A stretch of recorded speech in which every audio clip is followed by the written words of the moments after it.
Salut à tous. Alors on se retrouve aujourd'hui pour un nouveau tutoriel. Rappelez-vous, la dernière fois on a découvert un petit peu le compositing sur After Effects.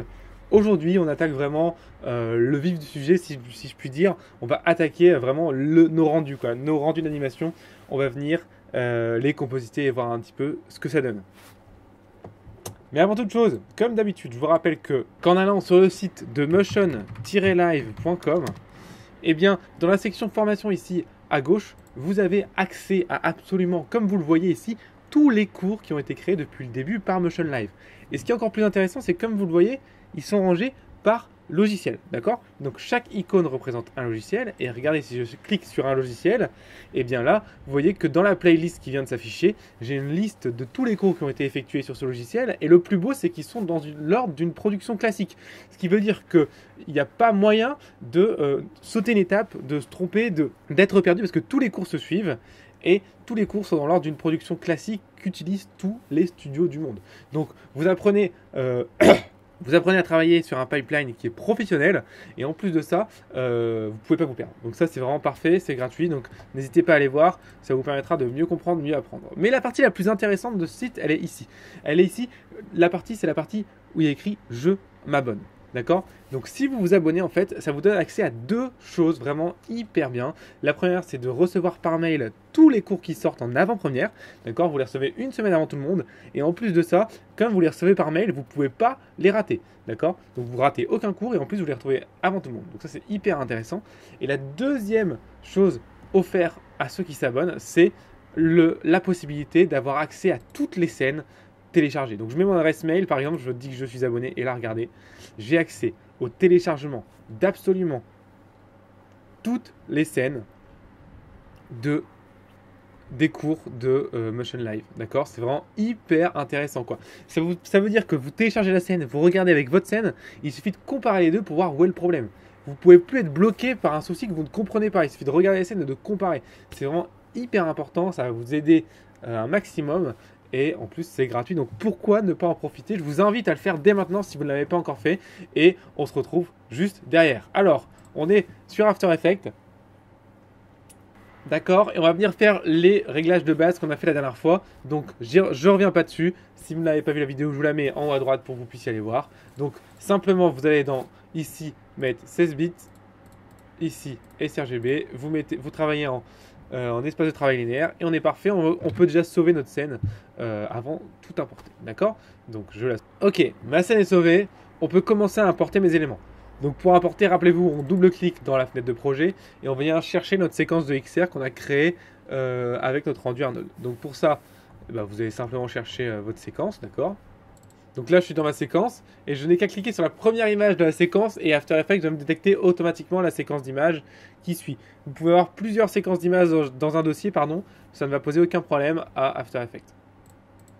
Voilà, j'ai ma séquence d'images, elle est ici. Donc voilà pour l'image rendue. Maintenant, qu'est-ce qu'on fait? Eh bien, on va venir simplement la compositer. Donc, comment ça marche? Vous venez simplement prendre votre séquence DXR ici. Vous venez créer une nouvelle composition avec, en venant simplement la glisser sur le petit icône ici. On a une nouvelle composition. Et maintenant, on va venir compositer notre image. D'accord? Comment on fait pour compositer notre image? Il y a deux solutions. La solution simple et la solution compliquée. Aujourd'hui, on va voir un petit peu la solution simple. Et on verra peut-être une prochaine fois, peut-être dans un cours spécialisé sur le compositing After Effects, comment faire pour compositer de façon compliquée et plus avancée. Voilà, pour l'instant, l'idée c'est de sortir une animation complète à la fin de ce tuto. Donc simplement, on va rester sur quelque chose de simple. Donc voici mon animation. Donc simple, c'est quoi? C'est un petit peu de glow, d'accord? Comment on fait son glow? On se rappelle, on vient dupliquer notre objet en appuyant sur CTRL D, on le renomme glow en appuyant sur Entrée, et on vient simplement, comme la dernière fois, mettre un effet de blur et de blur gaussien, d'accord? Ou phase blur. Le phase blur est encore plus intéressant, je trouve. Phase blur, donc le blur rapide, hein. On le duplique, on en met un en horizontal, un en vertical, d'accord? Et on vient simplement rajouter du glow. Quelque chose comme ça. Voilà. Hop, pardon. Voilà, et là on vient simplement mettre ici en add, d'accord, en addition, pour avoir ce genre de choses, d'accord? Ici. Vous le voyez, ça devient intéressant. Hop, voilà. Donc maintenant qu'on a ça, on va venir clamper un peu notre glow. C'est-à-dire que on ne veut pas forcément que notre glow soit actif sur toute notre image. On veut peut-être que notre glow soit actif que sur les hautes lumières, les lumières qui sont très claires. Comment on fait ça? Il suffit en fait de prendre cette image-là, d'accord? Le petit bouton ici, c'est pour isoler l'image et ne voir qu'elle. Donc il suffit de prendre cette image-là et lui dire, voilà, tout ce qui n'est pas plus blanc qu'une certaine valeur, tu le mets noir. On va regarder comment faire. Pour faire ça, il vous suffit de mettre un effet de color correction level. Pour les Français, c'est l'effet de niveau.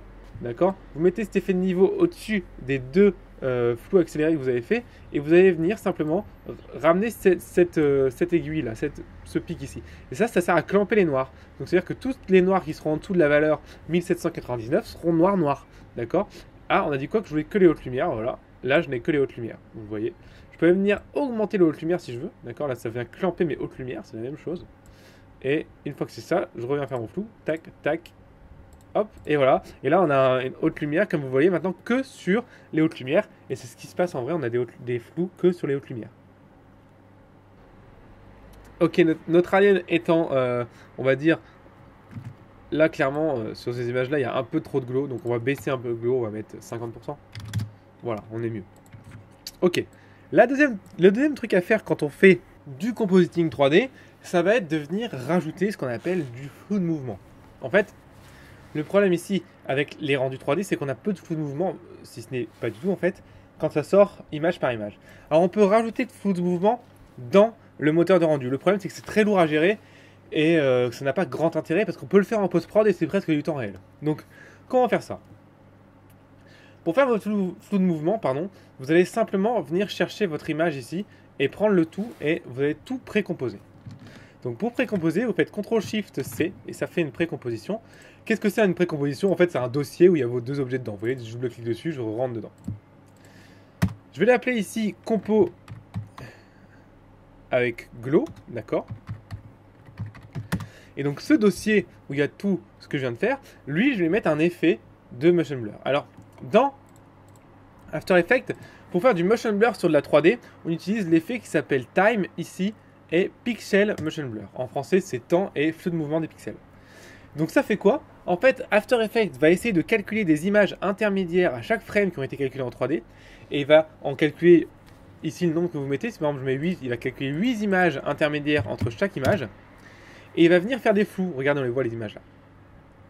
Il va venir faire des fondus entre ces images et donc ça va donner un flou de mouvement. Regardez un petit peu la différence par rapport à tout à l'heure. Vous le voyez, notre scène est motion blurrée maintenant. Alors on voit que quand même malheureusement cet effet n'est pas parfait parce qu'en fait en créant les images intermédiaires comme je vous l'ai expliqué, quand on a un changement de colorimétrie ou de lumière comme là, on se retrouve avec voilà, des choses un peu bizarres à la fin, vous le voyez. Ici, hop, là ça fait du caca quand même. Hein. Donc pour ça c'est pas grave, en fait on va faire que au moment où la lampe s'allume, on va enlever l'effet en fait, tout simplement. Donc à ce niveau-là, on va découper le calque en appuyant sur CTRL-SHIFT-D et ici on va simplement venir supprimer l'effet, d'accord? Donc on a le flou. Et au moment où la lumière s'allume, le flou s'enlève. Comme ça, on n'a pas de problème, d'accord? Donc maintenant, il nous reste une seule chose à voir, c'est un petit peu les effets, les post-prod en fait, les derniers petits trucs qui vont amener un petit peu de véridique à l'image et qui vont enlever ce côté un peu 3D. Comment faire? On va déjà précomposer tout ça pour remettre tout ça dans un dossier, histoire de ranger un peu le tout. Comment on fait? Vous sélectionnez tout, faites CTRL-SHIFT-C, vous connaissez, et là on va appeler Compo 3D. Et celui-là, en fait, on va le faire venir donner la petite touche de réel. Alors, la première touche de réel qu'on va faire, on va se mettre en intégral ici pour vraiment voir la quantité, tous nos pixels, en fait. D'accord? Ici, en fait, ça vous permet de voir seulement la moitié des pixels, le tiers ou le quart. Ça permet d'améliorer les performances, mais bon, forcément, vous perdez en précision de travail. C'est seulement de la visualisation, hein. Sinon, l'effet sera toujours le même quand vous rendrez, ce sera tout le temps l'intégral. Et ici, on va venir travailler un petit peu, on va se mettre sur cette image-là, par exemple. Voilà. Les effets un petit peu. Comment faire ça? Déjà, il faut se poser la question, qu'est-ce que fait une caméra que ne fait pas une caméra?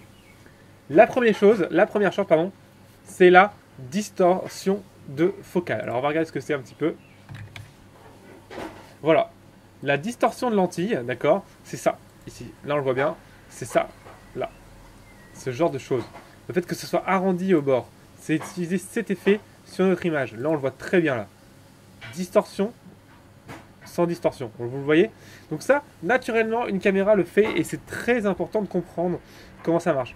On voit la quantité de distorsion en fonction ici du zoom, d'accord? Parce qu'en fait, il faut comprendre que il faut bien comprendre que en fait la focale distorsion, enfin la focale distorsion, la distorsion focale, en fait vient du fait que c'est la physique de la lentille qui fait ça. Si votre lentille, plus votre lentille est arrondie, plus vous allez avoir de distorsion.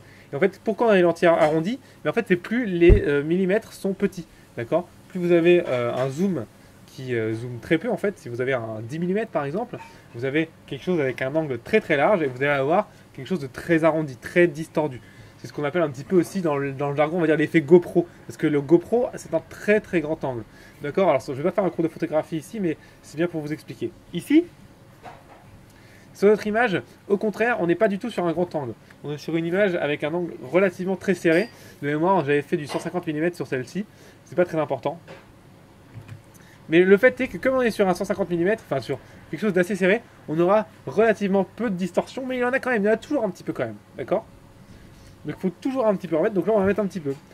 L'effet pour faire de la distorsion dans After Effects, ça s'appelle dans Distort, ici donc dans Distorsion en français, déformation en français pardon, vous allez avoir ici l'effet Lens, CC Lens Distortion, voilà CC Lens. Vous cliquez dessus et voilà ce que ça fait. Alors vous voyez que c'était extrêmement déformé et que ça n'a aucun sens, d'accord?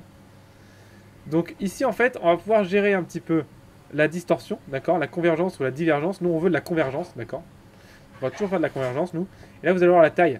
Plus la taille sera petite, plus vous allez avoir quelque chose de très distordu, très rapide. Plus elle sera grande, moins ça sera distordu. D'accord? Donc souvent, on va mettre, nous, la taille à fond. D'accord? On va venir jouer avec la convergence. D'accord? On va se mettre une petite distorsion. Comme ça, ça suffit pour moi. D'accord? Donc là, qu'est-ce qui se passe? On se retrouve avec quelque chose comme ça, là, avec des pixels noirs, des pixels morts. Ce qui est normal, puisqu'on a un petit peu déformé l'image, donc forcément on perd un peu de matière. Aucun souci, on vient simplement scaler un petit peu notre image, vraiment tranquillement. Ça ne se verra pas du tout, vous allez voir pourquoi. Et là voilà, notre image est déformée correctement comme un vrai appareil photo. La deuxième chose à faire, ça va être ce qu'on appelle du grain. Le grain, c'est vraiment indispensable. Quand vous faites de la vidéo avec une caméra, il y a forcément du grain. C'est normal. C'est normal. Pourquoi c'est normal? Parce que une caméra, ça a des capteurs et les capteurs, en fonction de la densité de lumière, vont plus ou moins bien réagir. Et moins il y aura de lumière, plus on va avoir des capteurs qui vont venir mettre des signaux qui sont parasites. Et c'est ce qu'on appelle le grain. Et il faut absolument mettre du grain dans vos images. C'est très important. Très peu, mais il faut en mettre. Comme si ça avait été filmé par une vraie caméra, ça va donner quelque chose de vraiment beaucoup plus palpable. Comment vous faites ça? Vous faites un nouveau calque d'effet. Alors on n'a jamais vu le calque d'effet ensemble, donc je vais en parler avec vous. Le calque d'effet, c'est quoi? En fait, c'est un calque que vous mettez au-dessus d'un certain nombre de calques, et tous les effets que vous allez mettre sur ce calque vont s'appliquer au calque du dessous, d'accord? C'est-à-dire que par exemple, si je mets un effet sur ce calque-là, bah, cet effet va s'appliquer à tous les calques du dessous, d'accord? Donc voilà, un calque d'effet, ça sert un petit peu à mettre un effet qui s'applique à toute la composition. Sur le calque d'effet, je vais venir mettre sans surprise dans simplement grain, noise et grain. Noise, d'accord? Le add grain fonctionne aussi, mais il est très lourd alors que le noise n'est pas du tout lourd et ça marche très bien, d'accord? Pour l'instant, aucun changement. Normal, notre noise est à 0%. On va venir augmenter le noise et là on voit qu'on a du grain. Alors là, on se croirait sur une vieille télé toute pourrie, donc forcément, c'est pas du tout ça. Donc on va venir gérer notre noise, souvent 1% suffit, d'accord? C'est pas mal là, regardez. 1%, 1,5%, c'est des valeurs qui sont relativement correctes. Donc voilà, je vais zoomer pour que vous voyez bien, voilà, c'est pour avoir ce genre de choses là. D'accord? Et moi, alors, après là, il y a deux écoles. Une caméra réelle fait du grain comme ça. Elle fait du grain color. D'accord? Mais moi, je préfère le grain noir et blanc. Alors là, par contre, c'est vraiment une question de goût personnel. Je trouve que ça amène quelque chose de plus pro à l'image, alors que ça fait plus vieille enfin plus caméra. Je trouve que ça fait plus caméra perso, alors que ça on aura un côté un peu plus caméra pro. Mais ça vraiment c'est vraiment de la connerie quoi. C'est juste un avis personnel. Donc vous faites ce que vous voulez. Hop, je trouve qu'il y en a un peu trop. Voilà, 1% ça suffira. Et la deuxième chose que fait une caméra professionnelle, elle fait ce qu'on appelle un sharpen. C'est quoi un sharpen? C'est qu'en fait, elle va naturellement venir contraster les zones qui sont justement à fort contraste. C'est-à-dire qu'en fait, une caméra normale va venir ici forcer un petit peu, contraster les contours des objets en fait. C'est ça un sharpen. Comment on fait un sharpen? Vous allez dans Blur and Sharpen et vous prenez un sharpen, d'accord? En français, ça s'appelle plus net, c'est l'effet plus net, d'accord? Vous le mettez en dessous de votre noise. Il faut absolument que votre grain soit effectué après votre sharpen, d'accord? Rappelez-vous, il y a un ordre dans les effets. Bah, de toute façon, vous allez voir la différence. Si je mets un sharpen là, vous voyez, là, il vient presque... Je vais mettre un peu plus de grain pour que vous compreniez bien. En mettant un sharpen là, ici, voilà, mon sharpen vient accentuer mon grain. C'est pas ce que je veux. Moi, je veux que mon sharpen, il accentue seulement les formes qu'il y a derrière. Donc, en le mettant au-dessus, regardez, tac, il n'accentue plus mon grain, il n'accentue plus que mon modèle. D'accord? Donc, c'est ça en fait. Il faut vraiment comprendre qu'il y a un ordre dans les effets. C'est toujours celui qui sera en haut qui va être évalué le premier. Une fois que le premier est évalué, After Effects calcule le deuxième sur le premier. En fait, il faut comprendre que chaque effet crée une nouvelle image et c'est les effets d'après qui vont impacter cette nouvelle image. D'accord? C'est très important de comprendre ce principe. Donc, on va remettre 1% de grain. On va regarder un petit peu le sharpen. Ça me paraît pas mal, j'ai peut-être été un peu fort. Mettons 50. Voilà. Vous voyez un petit peu la différence. Hein. Sans, avec. Vous voyez, tout de suite, on se retrouve avec un côté un peu plus palpable, un peu plus caméra professionnelle, quoi. Ce truc dans ces caméras professionnelles, quand vous retrouvez une vidéo, regardez une vidéo d'une caméra, même d'un téléphone, vous avez ça. Et souvent, plus la caméra est de mauvaise qualité, plus vous l'avez. Donc là, on est sur quelque chose de... En fait, on vient dégrader un petit peu votre image pour rentrer dans le réel, quoi. C'est très important. Le plan, on va dire qu'on peut noter dans les bases. Maintenant, qu'est-ce qu'on peut faire pour améliorer un peu ce plan? Qu'est-ce qu'on pourrait faire pour pouvoir avoir quelque chose de plus personnel? Parce que là, on a vraiment fait des bases, on a reproduit la réalité, mais on n'a pas personnalisé le plan. Et c'est ça aussi le compositing, c'est de pouvoir personnaliser ce qu'on fait. Comment ça marche en fait? En fait, le plus souvent, ça se tient dans la correction colorimétrique. Pour ça, on va faire un deuxième calque d'effet, d'accord? Et qu'on va lui mettre bien avant. Hop, on va l'appeler color. Le calque d'effet color, il faut absolument le mettre après le calque d'effet qui s'occupe des derniers effets. En fait, ceux-là, c'est vraiment les last de last. Il faut toujours qu'ils soient en dernier. Le sharpen et le noise, c'est vraiment les derniers, c'est ceux qu'on retrouve à la fin, quoi. D'accord, c'est très important. Et le color, lui, on va venir un petit peu retoucher un petit peu la colorimétrie. Déjà avec un level, on va venir un petit... Ouais, non, les curves, ça marche pas très bien avec du 16 bits. Donc on va se mettre sur du level. Et on va venir un petit peu contraster notre image. Tranquillement, hein. Pas trop. Ouais, on va peut-être contraster juste le blanc. Voilà, quelque chose de plus clair ici comme ça. Voilà, par exemple, pas trop cramé. Hein. Alors pour être sûr de pas cramer, vous voyez ici, vous allez avoir des numéros quand je vais mettre ma souris là. Ces numéros, si vous voyez qu'ils sont bloqués à 33 000, c'est-à-dire que vous avez cramé votre image. Si vous voyez que là, ils sont pas bloqués, hop, ils sont pas bloqués tant qu'ils bougent pas. Regardez, je crame. Hop, voilà, là c'est bloqué. Là, vous voyez, je suis bloqué à 32 000 là. D'accord? Donc voilà, hop, donc après aussi, pour avoir un indice de cramage, il suffit de voir où est-ce que vous avez de la valeur. Tant que vous touchez à des endroits où il n'y a pas de valeur, ça ne crame pas. Et dès que vous arrivez à l'endroit où il y a de la valeur, bah, ça va cramer votre image, ce qui est normal en fait. Parce qu'en fait, en faisant ça, vous venez étaler la plage colorimétrique de votre image. D'accord? Donc ça, c'est bon. Alors vous voyez que par erreur, j'ai déplacé le calque d'effet. Vous voyez que le calque d'effet, si je le déplace, bah, l'effet reste seulement sur le calque d'effet, d'accord? Alors pour retrouver la position, c'est pas très compliqué, il suffit de regarder la position des autres. Et vous faites un copier-coller, CTRL-C, CTRL-V, CTRL-C, CTRL-V. Vous voyez, vraiment rien de compliqué. Allez, maintenant on va aller un peu plus loin, on va commencer un petit peu à toucher vraiment à la couleur en tant que telle, puisque là on a vraiment parlé seulement de niveau, quoi. Donc on va parler déjà saturation. Saturation, très important quand on travaille l'image, de comprendre ce que c'est une saturation. Donc on va le mettre l'effet après en expliquer. Donc color correction, et on va aller dans Hue, saturation. Pour, en français, teinte, saturation. Ici, vous avez teinte, saturation. Donc le plus important, c'est la teinte ici, donc la master teinte, qui va permettre de venir changer un petit peu la teinte de votre image. Ce qui peut être intéressant si par exemple vous avez filmé un plan et qui est bleu, vous voulez remettre jaune, voilà, c'est parfait. Mais nous, on va pas toucher trop à la teinte de l'image. Ce qui va nous intéresser, c'est la saturation.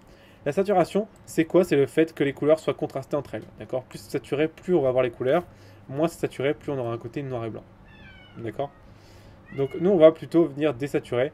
C'est un choix personnel. Faites ce que vous voulez.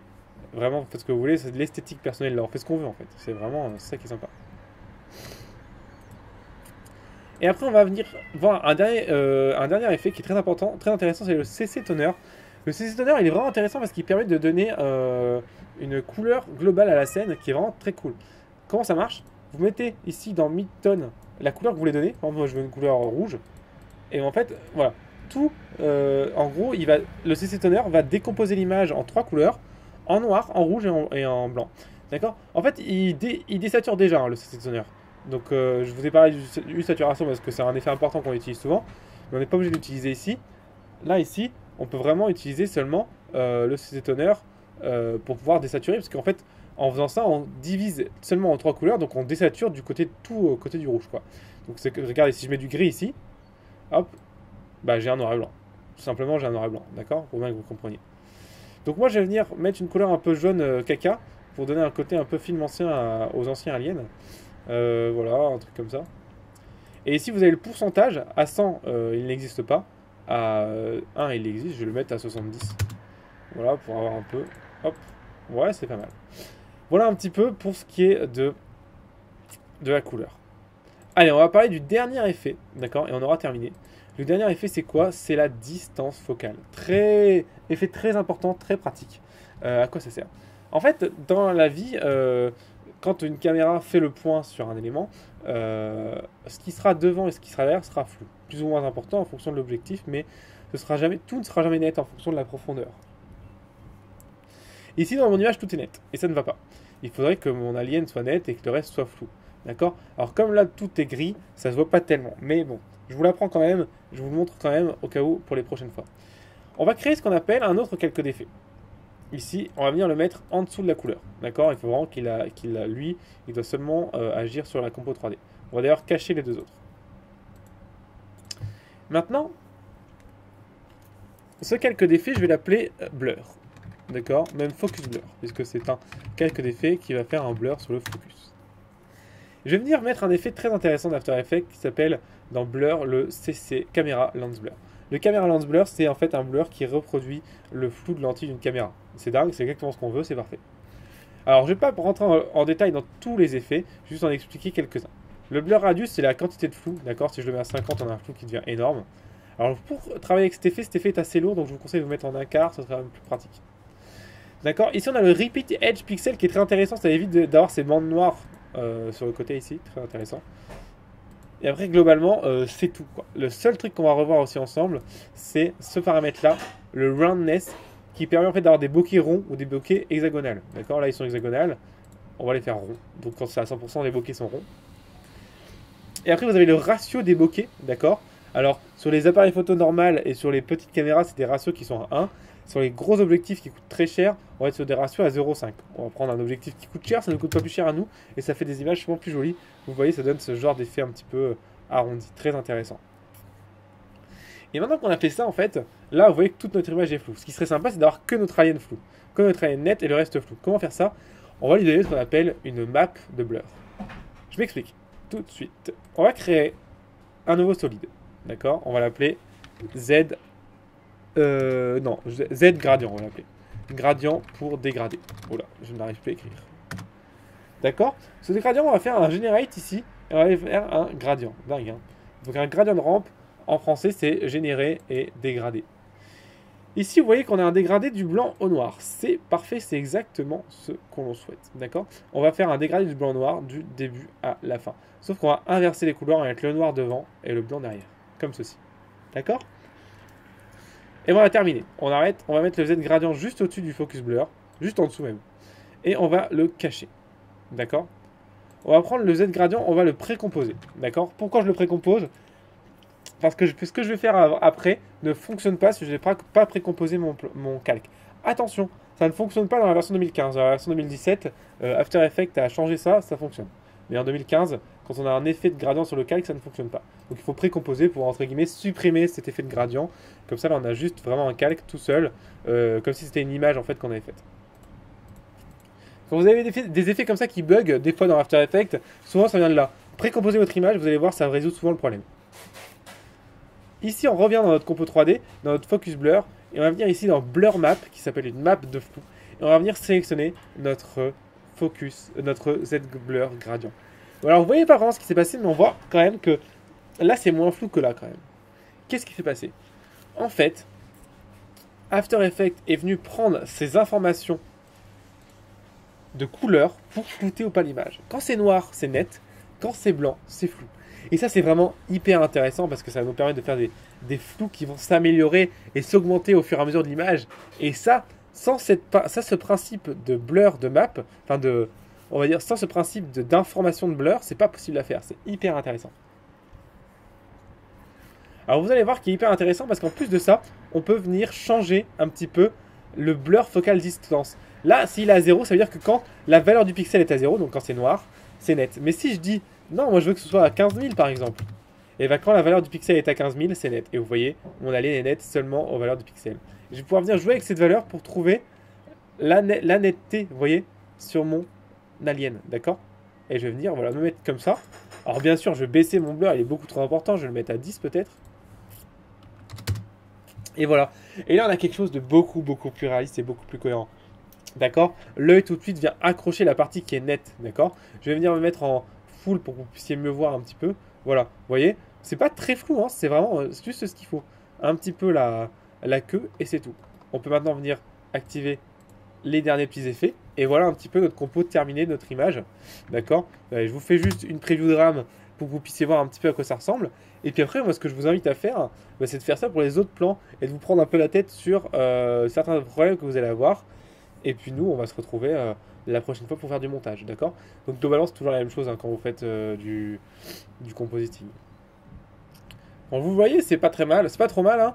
Alors on voit que peut-être il faudrait venir animer notre couleur à la fin qui vient contraster. Parce que là, on vient vraiment tout cramer. Là, vous voyez, c'est blanc, là, c'est cramé. Ah, non, presque pas d'ailleurs. Hein. Non, c'est pas encore cramé. En fait, on a encore de la marge, donc ça va, ça suffit, ça suffit. Alors, vous rappelez-vous, on avait fait ça parce qu'on voulait faire croire que le personnage éclairait l'alien. Donc, d'où cet éclairage qui est animé. Hein. Donc voilà. Écoutez, pour moi, c'est la fin de ce tutoriel. Donc, on a vu comment compositer simplement un plan 3D. On peut aller beaucoup plus loin, beaucoup plus loin. Et ça, ce sera pour une prochaine formation dans le compositing et spécialisée dans le compositing. Pour l'instant, nous, l'idée, c'est juste vraiment de sortir une première animation faite avec Maya du début à la fin, donc du rig jusqu'au rendu. C'est vrai qu'on n'aura pas fait la modée de l'alien, mais bon, c'est vraiment le seul truc qu'on n'aura pas fait. Donc, voilà. Et puis, voilà, ce sera déjà extrêmement bien. On va voir le montage et même le montage son sur Reaper ensemble. Et comme ça, vous aurez vraiment votre première séquence terminée avec des tutoriels comme ça qui sont gratuits. Et ça va vous permettre de pouvoir vous vendre, que ce soit pour des écoles, pour des stages ou pour des emplois. Donc, voilà, restez avec moi. On se retrouve la semaine prochaine pour continuer tout ça. Faites le reste des plans. Prenez-vous la tête, posez-moi des questions si vous avez des problèmes, n'hésitez surtout pas. Et puis nous on se retrouve la semaine prochaine pour le montage. Allez, bye bye, merci beaucoup, salut.